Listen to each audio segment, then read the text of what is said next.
하나님의 말씀을 보도록 하겠습니다. 이 시간 우리에게 주시는 하나님의 말씀은 신약성경 사도행전 1장 19절부터 26절까지의 말씀입니다. 사도행전 1장 19절부터 26절까지의 말씀입니다.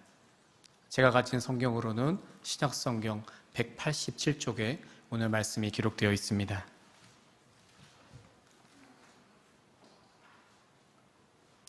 우리 교독의 방식으로 봉독할 텐데 제가 먼저 읽고 여러분들 읽어주시고 마지막 26절은 다 함께 합독하겠습니다.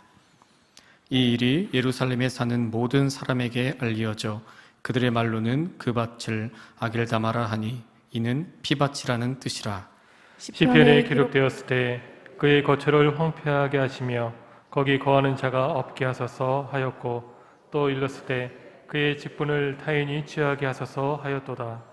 이러함으로 요한의 세례로부터 우리 가운데서 올려져 가신 날까지 주 예수께서 우리 가운데 출입하실 때에 항상 우리와 함께 다니던 사람 중에 하늘을 세워 우리와 더불어 예수께서 부활하심을 증언할 사람이 되게 하여야 하리라 하거늘 그들이 두 사람을 내세우니 하나는 바사바라고도 하고 별명은 유스도라고 하는 요셉이요 하나는 matti아라. 그들이 기도하여 이르되 무 사람의 마음을 아시는 주여 이 두 사람 중에 누가 주님께 택하신 바 되어 봉사와 및 사도의 직무를 대신한 자인지를 보이시옵소서.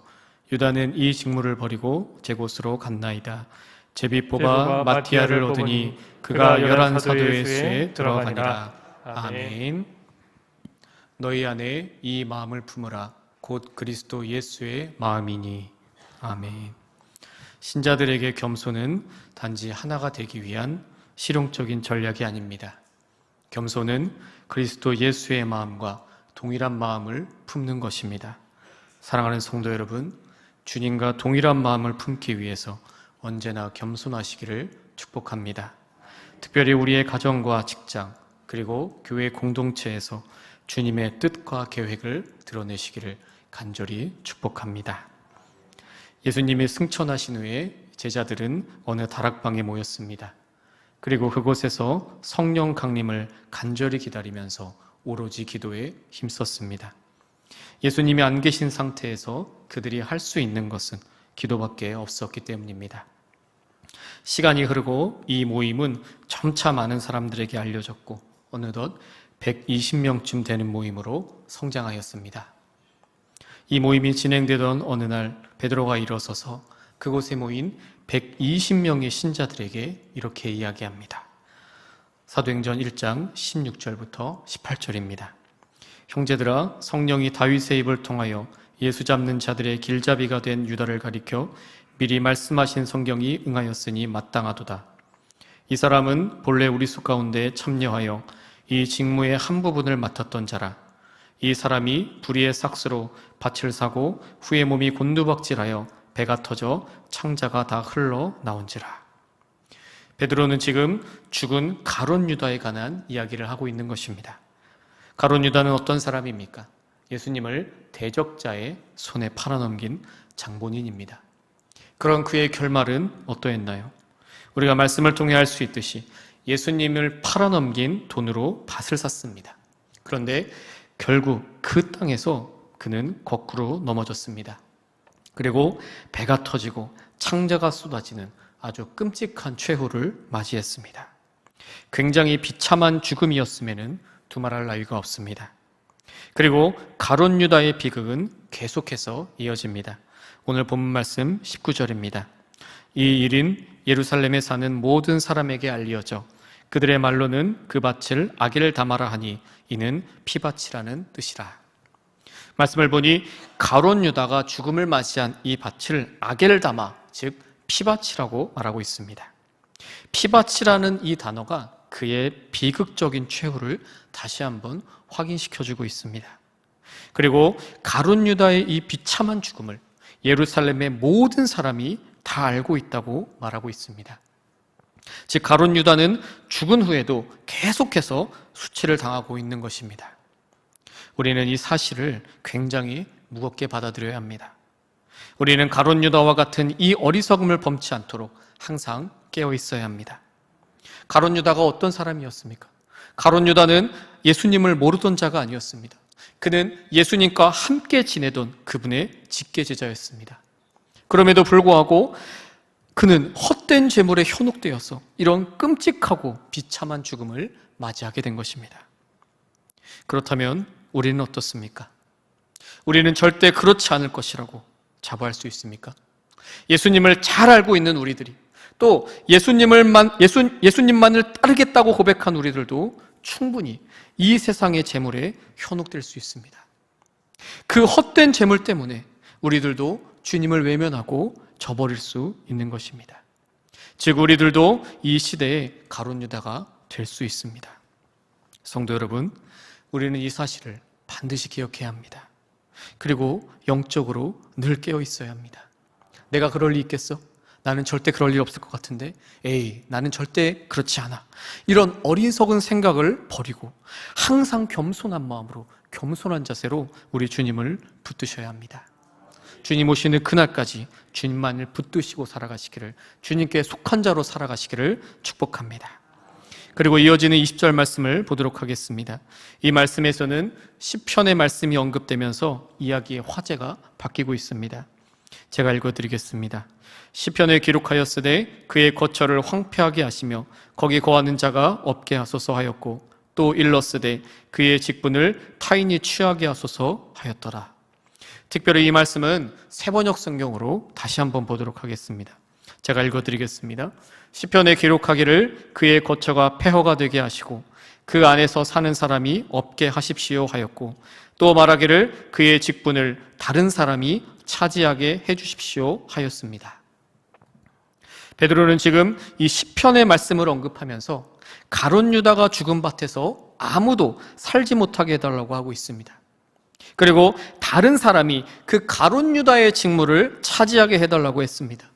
다시 말해서 가룟 유다를 대신할 새로운 사도를 뽑자고 제안한 것입니다. 그리고 그는 새롭게 뽑아야 할 사도의 조건을 이렇게 이야기합니다. 21절과 22절입니다. 이러함으로 요한의 세례로부터 우리 가운데서 올려져 가신 날까지 주 예수께서 우리 가운데 출입하실 때에 항상 우리와 함께 다니던 사람 중에 하나를 세워 우리와 더불어 예수께서 부활하심을 증언한 사람이 되게 하여야 하리라 하거늘. 베드로가 말한 가룟 유다 후임자의 첫 번째 조건은 예수님과 함께 사역한 사람이어야 한다는 것이었고, 또 두 번째 조건은 그가 부활하신 예수님을 보았어야 한다는 것입니다. 예수님의 부활은 사도들이 전한 메시지의 핵심이었기 때문입니다. 그곳에 있던 사람들은 이 베드로의 말에 수긍을 하였고 이 자격에 합당한 두 사람을 데리고 왔습니다. 그들은 누구일까요? 오늘 말씀 23절을 통해서 알 수 있습니다. 그들이 두 사람을 내세우니 하나는 바사바라고도 하고 별명은 유스도라고 하는 요셉이요, 하나는 마띠아라. 이 두 사람은 바사바라고도 하고 유스도라는 별명을 가진 요셉과 또 마띠아였습니다. 이제 이 두 사람 중에 한 명이 새로운 사도로 선출되어야 합니다. 그런데 새로운 사도가 선출되는 것은 인간이 결정한 일이 아니었습니다. 그 이유를 오늘 본문 말씀 24절과 25절을 통해서 확인할 수 있습니다. 24절과 25절을 다 함께 우리 합독하겠습니다. 그들이 기도하여 이르되 무 사람의 마음을 아시는 주여, 이 두 사람 중에 누가 주님께 택하신 바 되어 봉사와 및 사도의 직무를 대신할 자인지를 보이시옵소서. 유다는 이 직무를 버리고 제 곳으로 갔나이다 하고, 특별히 이 말씀에서 주님께 택하신 바 되어라는 이 문구에 우리는 주목해야 합니다. 주님께 택하신 바 되었다는 것은 하나님의 주권을 의미하는 것입니다. 그렇게 새로운 사도의 선출은 인간이 결정하는 것이 아닙니다. 오직 하나님의 주권으로 결정되는 것입니다. 그래서 그들은 지금 새로운 사도의 직무를 대신할 사람을 하나님께서 직접 결정해달라고 기도하고 있는 것입니다. 그리고 나서 그들은 하나님의 뜻을 결정하기 위해서 한 가지 방법을 사용합니다. 그 방법은 오늘 말씀 26절을 통해서 알 수 있습니다. 우리 26절 말씀을 다 같이 합독하도록 하겠습니다. 제비 뽑아 마띠아를 얻으니 그가 11 사도의 수에 들어가니라. 그들은 하나님의 뜻을 결정하기 위해서 제비 뽑는 방법을 선택했습니다. 이 방법은 구약에서 흔히 사용하던 방법입니다.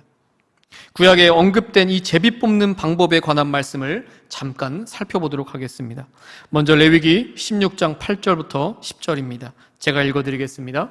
두 염소를 위하여 제비 뽑되 한 제비는 여호와를 위하여고 한 제비는 아사셀을 위하여 할지며 아론은 여호와를 위하여 제비 뽑은 염소를 속죄제로 드리고 아사셀을 위하여 제비 뽑은 염소는 산채로 여호와 앞에 두었다가 그것으로 속죄하고 아사셀을 위하여 광야로 보낼지니라. 아멘. 그리고 여호수아 7장 14절입니다. 너희는 아침에 너희의 지파대로 가까이 나아오라. 여호와께 뽑히는 그 지파는 그 족속대로 가까이 나올 것이요 여호와께 뽑히는 족속은 그 가족대로 가까이 나올 것이요 여호와께 뽑히는 그 가족은 그 남자들이 가까이 나올 것이며. 마지막으로 잠언 18장 18절입니다. 제비 뽑는 것은 다툼을 그치게 하여 강한 자 사이에 해결하게 하느니라. 당시 제자들이 이 방법을 사용한 이유가 무엇일까요? 바로 하나님의 주권을 확고하게 하기 위함이었습니다. 자신들의 결정이 아니라 하나님의 결정에 순종하기 위함이었습니다. 그래서 그들은 제비를 뽑는 방법을 사용한 것입니다. 우리는 오늘 말씀을 통하여서 아주 중요한 핵심 가치를 생각해 볼 수 있습니다. 바로 기독교인이 가지는 특권입니다. 이제 이 특권에 대해서 자세하게 살펴보도록 하겠습니다. 본문 말씀 24절부터 26절을 볼 텐데 이 말씀을 다 같이 합독하겠습니다. 그들이 기도하여 이르되 무사람의 마음을 아시는 주여 이 두 사람 중에 누가 주님께 택하신 바 되어 봉사와 및 사도의 직무를 대신할 자인지를 보이시옵소서. 유다는 이 직무를 버리고 제 곳으로 갔나이다 하고 제비뽑아 마띠아를 얻으니 그가 11 사도의 수에 들어가니라. 아멘. 그들은 제비를 뽑았습니다. 다시 말해 그들은 결정을 한 것입니다. 결정을 한다, 선택을 한다는 것은 자유인만이 가질 수 있는, 또 누릴 수 있는 특징적인 권리입니다. 제자들은 지금 결정을 했습니다. 그것은 누구에게 굴복되거나 강요되는 일이 아니었습니다. 바로 본인들이 그렇게 하기로 결심한 것입니다. 그런데 이 일은 동시에 순종적인 일이기도 했습니다. 주님께서 제자들에게 맡기신 일을, 그 일을 감당하기 위하여 순종한 것입니다. 그러면서도 그것은 하나님의 결정이요, 결심이요, 선택으로서 자유권이기도 합니다. 그렇다면 이 둘을 우리는 어떻게 병존시킬 수 있을까요? 이 시간 몇 가지 가상의 예를 들어서 말씀드리고자 합니다. 어떤 교회가 있습니다. 어떤 가상의 교회가 있습니다. 새로운 성전을 짓기로 결정을 했습니다. 그래서 담임 목사님은 이렇게 광고를 했습니다. 우리가 교회를 져야 됩니다.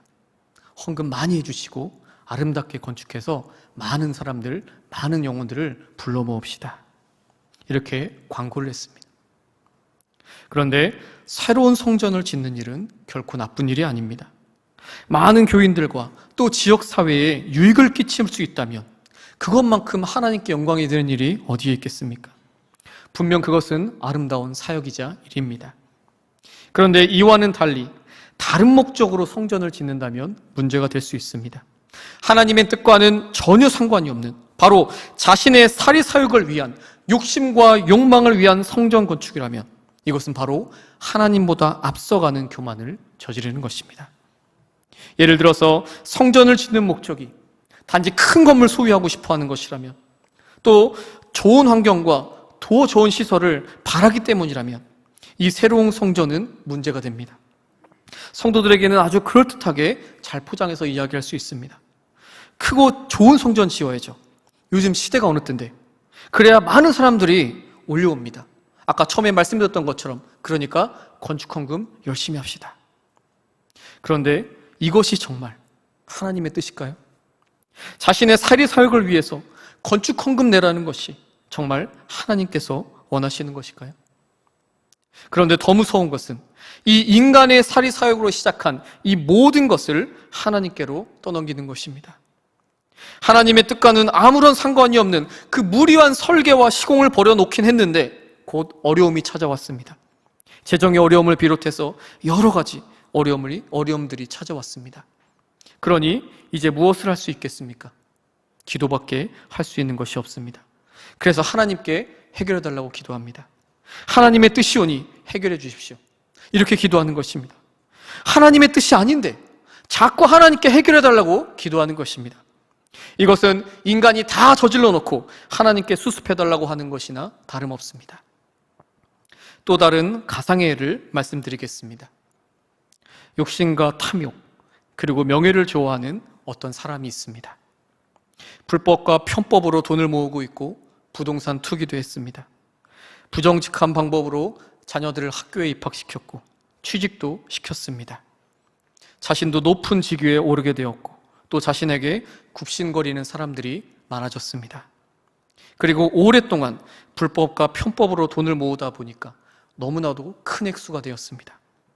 그 돈으로 빌딩도 사고 집도 사고 좋은 차도 샀습니다. 그리고 그 사람이 이렇게 고백합니다. 이 모든 것이 하나님의 은혜입니다. 하나님께서 제게 은혜 주셔서 돈도 많이 주셨고 자녀들도 좋은 회사에 취직했고 저도 높은 직위에 올랐습니다. 좋은 집도 주셨고 좋은 차도 주셨습니다. 저와 우리 가족에 큰 은혜를 베풀어 주신 하나님께 감사 영광 돌립니다. 이 모든 것이 정말 하나님의 은혜일까요? 그 모든 것이 정말 하나님의 뜻일까요? 이곳에 앉아 계신 성도님들도 이것이 하나님의 뜻이 아닌지는 쉽게 분별할 수 있을 것입니다.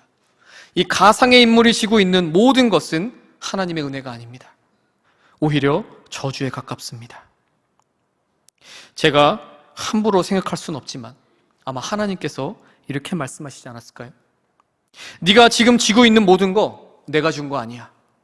네가 불법과 편법으로 모은 거잖아. 네가 높은 직위 받고 높은 자리에 올라갈 수 있었던 거 나랑 아무런 상관이 없어. 나 하지 않았어. 네가 불법과 편법을 사용해서 올라간 거야. 네가 한 거지 내가 한 거 아니야. 아마 이렇게 말씀하시지 않았을까 조심스럽게 생각해 봅니다. 이제 마지막 예를 말씀드리겠습니다. 제가 개인적으로 알고 있는 어느 동생에 대해서 이야기하고자 합니다. 제가 좋아하고 아끼는 동생이 한 명 있습니다. 어느 날 그 동생이 저를 찾아와서 기도를 부탁한다고 하면서 코팅이 된 작은 기도 편지 2장을 제게 주었습니다.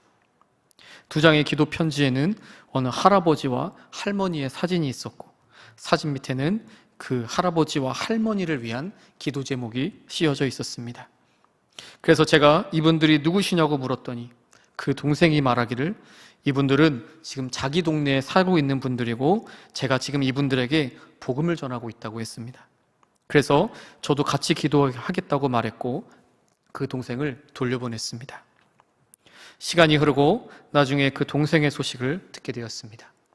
저는 그때 그 동생에 관한 소식을 듣고 큰 충격을 받았습니다. 그 동생은 그동안 그 2분의 노인의 집에 가서 여러 살림살이를 도왔습니다. 몸이 불편하신 그분들을 위해서 빨래를 해드리고 청소도 해드렸습니다. 굉장히 오랜 시간 동안 그분들을 위해서 헌신한 것입니다. 그때 그 동생의 나이는 고작 20대 초반에 불과했습니다. 그때 이후로 저는 신앙이 좋은 사람은 어떤 사람인지, 영성이 좋은 사람은 또 어떤 사람인가에 대해서 다시 생각하게 되었습니다. 그 동생은 잘 알지도 못하는 그 노인 2분에게 자신의 삶을 온전히 헌신했습니다. 그 동생이 보여준 헌신의 삶은 분명 하나님의 은혜였습니다. 그리고 하나님이 원하시는 하나님의 뜻이었습니다. 나아가서 그 동생의 선택은 하나님의 결심과 결정이었습니다. 이에 대해서는 두말할 나위가 없습니다.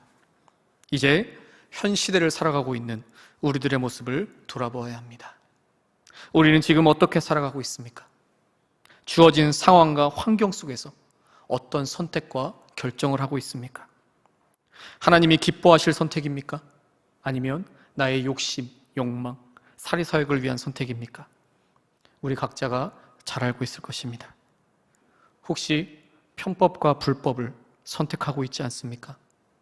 다른 사람들 다 그렇게 살아가고 있는데 뭐 어떠냐고 그런 식으로 살아가면서 자신을 합리화시키고 있지는 않습니까? 만약 그렇다면 지금 나는 하나님의 뜻과는 전혀 반대로 살아가고 있는 것입니다. 또 그러면서 나는 예배, 봉사, 헌금 생활 잘하고 있어. 그러니까 나름대로 신앙생활 잘하고 있는 거야. 혹시 이렇게 생각하고 있지는 않습니까? 안타깝게도 이런 삶들은 하나님과의 뜻과는 반대되는 것이고 영적으로 죽어있는 상태입니다. 우리 교회에서도 마찬가지입니다. 교회 공동체에서도 우리는 얼마든지 자신의 욕심과 욕망, 사리사욕을 선택할 수 있습니다. 자신이 원하고자 하는 목표를 이루기 위해서 다른 사람들의 의견과 말은 듣지 않고 자신의 목소리만 높일 수 있습니다. 혹시 지금 우리의 삶은 이와 같지 않습니까? 교회는 자신이 원하는 것을 이루는 곳이 아닙니다. 또 자신이 원하는 대로 흘러가는 곳이 아닙니다. 교회는 자신을 온전히 낭비하는 곳입니다. 자신을 온전히 버리는 곳입니다. 나는 죽이고 많은 사람들을 살려내는 곳이 바로 교회입니다. 그런데 이러한 사실을 망각한 채 오직 자신의 뜻, 내 생각, 내 말만이 이루어지기를 바라고 있지는 않습니까? 자신의 뜻과 의견이 체결되지 않았다고 해서 화를 내면서 언성을 높이고 있지는 않습니까? 만약 그렇다면 우리는 하나님과의 뜻과는 반대로 살아가고 있는 것입니다. 또 하나님보다 더 높은 자리에 앉아서 주인 행세를 하고 있는 것이나 다름없습니다. 성도 여러분, 하나님께서는 우리에게 자유의지를 주셨습니다. 왜냐하면 우리를 인격적으로 사랑하시기 때문입니다. 자유의지를 가진 우리는 직접 결정할 수 있고 또 선택할 수 있습니다. 그리고 하나님의 뜻과 일치하는 선택을 할 수도 있고, 하나님이 원하지 않는, 하나님이 기뻐하지 않는 하나님의 뜻과 반대되는 선택을 할 수도 있습니다. 우리는 어떤 선택을 해야 합니까? 제가 굳이 말하지 않아도 우리는 어떤 선택을 해야 할지가 자명하지 않습니까? 오늘 본문 말씀을 통하여서 이 시간 다시 한번 확인하도록 하겠습니다. 24절부터 26절까지의 말씀을 다 같이 합독하겠습니다. 그들이 기도하여 이르되 무 사람의 마음을 아시는 주여, 이 두 사람 중에 누가 주님께 택하신 바 되어 봉사와 및 사도의 직무를 대신할 자인지를 보이시옵소서. 유다는 이 직무를 버리고 제 곳으로 갔나이다 하고 제비 뽑아 마띠아를 얻으니 그가 11 사도의 수에 들어가니라. 제자들도 선택했습니다. 그들의 선택은 본인들의 의지였지만 그것은 곧 하나님의 결정이었습니다. 다시 말하자면 그들의 선택이 하나님의 결정과 선택으로 이어진 것입니다. 우리들도 이 당시의 제자들처럼 결정할 수 있어야 합니다. 선택할 수 있어야 합니다. 단지 나의 결정으로만 끝나는 것이 아니라 내가 한 결정이, 내가 한 선택이 하나님의 결정과 선택으로 이어지게 해야 합니다. 그래서 우리는 잠언 16장 33절이 우리의 삶의 실제가 되도록 해야 합니다. 이 시간 잠언 16장 34절 말씀을 다 같이 합독하겠습니다. 제비는 사람이 뽑으나 모든 일을 작정하기는 여호와께 있느니라. 아멘. 성도 여러분, 우리는 두말할 것도 없이 하나님의 뜻과 일치하는 선택을 해야 합니다. 하나님이 원하시는, 하나님이 기뻐하시는 선택을 해야 합니다.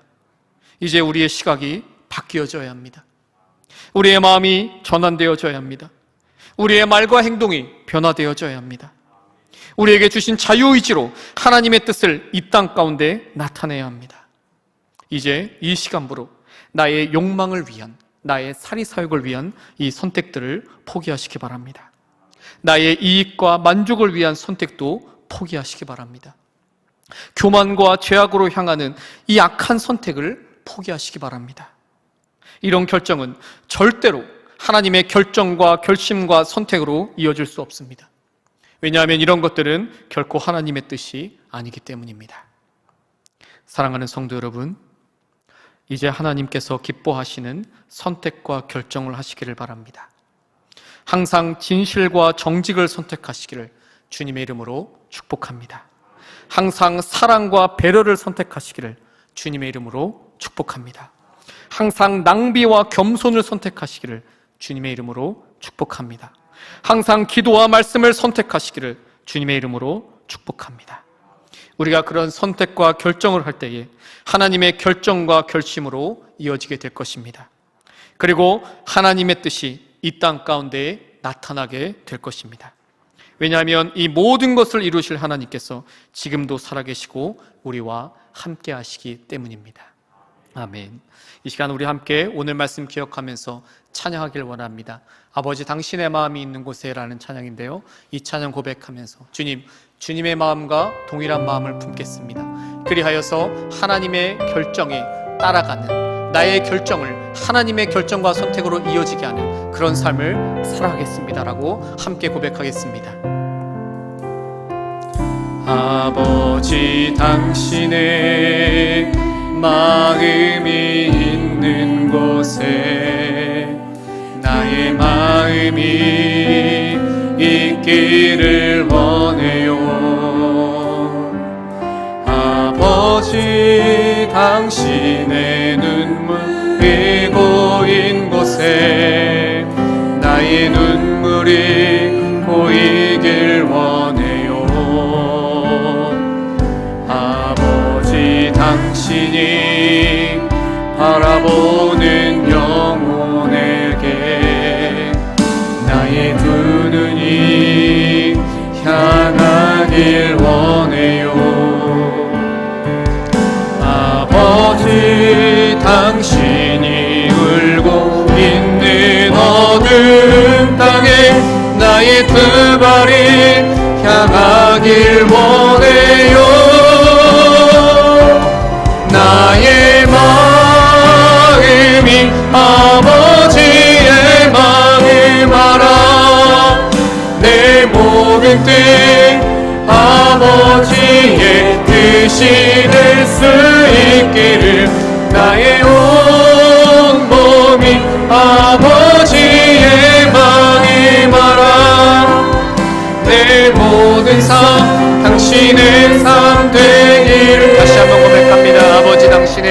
아버지 당신의 마음이 있는 곳에 나의 마음이 있기를 원해요. 아버지 당신이 눈물이 고인 곳에 나의 눈물이 고이길 원해요. 아버지 당신이 바라보는 영혼에게 나의 두 눈이 향하길 원해요. 아버지 당신이 울고 있는 어두운 땅에 나의 두 발이 향하길 원해요. 나의 마음이 아버지의 마음 알아. 내 모든 뜻 아버지의 뜻이 될 수 있기를 나의 온 몸이 아버지의 마음 알아. 내 모든 삶 당신의 삶 내 나의 마음이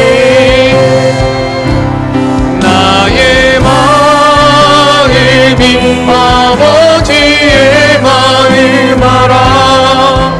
내 모든 뜻 아버지의 뜻이 될 수 있기를 나의 온 몸이 아버지의 마음 알아. 내 모든 삶 당신의 삶. 다시 한번 나의 마음이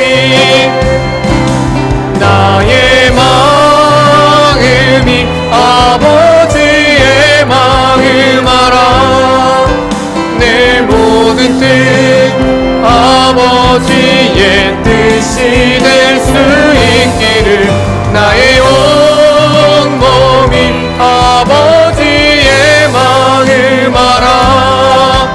내 모든 삶 당신의 삶 되기를. 이 시간 말씀을 기억하면서 함께 기도하기를 원합니다. 주님, 그동안 나는 인생을 살아오면서 내가 원하는 대로, 내가 선택하는 대로, 내가 결정하는 대로 내 욕심과 욕망대로 살아왔습니다. 그것이 하나님의 뜻과는 반대되는 삶인데도 불구하고 그냥 내가 원하는 대로 내 뜻대로 살아왔습니다. 그러면서도 나는 지금 신앙생활 열심히 하고 있다고, 그러면서 나는 이 정도면 나름대로 괜찮은 신앙인이라고 착각하면서 살아왔습니다. 주님, 지난 날의 모든 모습을 회개하오니 용서하여 주옵소서. 이제는 나의 삶과 나의 선택과 나의 결정이 하나님이 원하시는 선택과 결정이 되게 하여 주옵소서. 하나님의 결정과 선택으로 이어질 수 있도록 인도하여 주옵소서. 그런 삶을 살아겠노라고, 항상 진실과 정직으로 살아가고 항상 기도와 말씀으로 살아가고 항상 배려와 존중과 사랑으로 살아가겠노라고 이 시간 함께 우리 함께 합심으로 기도하겠습니다. 주여 세 번의 진호에 기도합니다. 주여 주여 주여. 사랑의 하나님 아버지, 이 시간 우리와 함께하여 주시고 우리에게 은혜 주시고 우리에게 말씀 주시고 결단하여 주심을 감사합니다. 하나님, 우리는 부족하고 연약합니다. 너무나도 무지하고 너무나도 하나님 아버지 결핍이 많습니다. 그래서 저희